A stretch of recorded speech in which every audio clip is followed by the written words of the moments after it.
Kaunti ya Lamu nĩ ĩmwe ya kaunti iria cirutaga mbamba kwa ũingĩ gũkũ bũrũri-inĩ.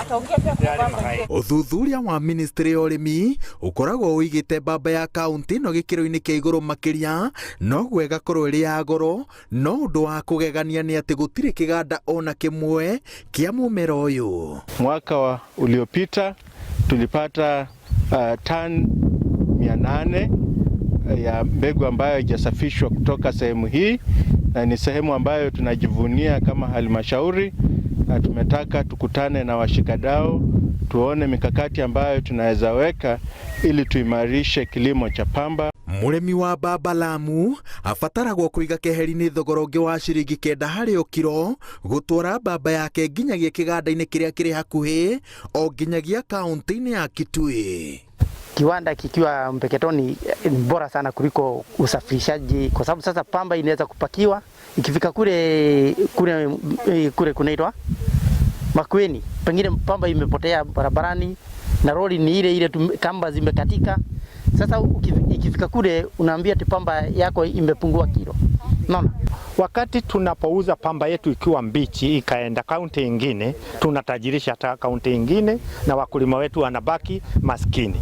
Gũtherema kwa ũrĩmi wa mbamba kaunti-inĩ ya Lamu tondũ gũkinyĩria rĩu ũhĩmbĩirio nĩ makĩria ma arĩmi 3,000 nĩkuo kũrehete ataaramu ũrĩmi nginyagia mwena wa Mpeketoni kũbundithia arĩmi njĩra cia kĩrĩu cia ũrĩmi ũyũ, ũndũ ũmwe na mbegũ iria cingĩmongongerera baita.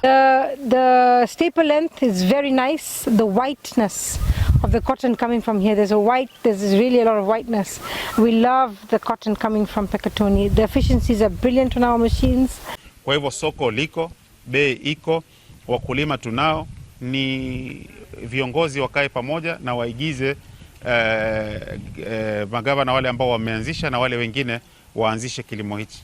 Bũrũri wa Kenya ũkoragwo na ũnyihu wa magetha ma mbamba marĩa mabataragwo makĩria nĩ iganda cia ngora iria thirikari ĩrageria kwarahũra matũũra-inĩ matiganĩte, na thirikari cia kaunti ciratarwo atĩ cingĩgathĩka mĩtaratara mĩrũmu ya kũgitĩra arĩmi no ũhĩmbĩrio nĩ andũ aingĩ.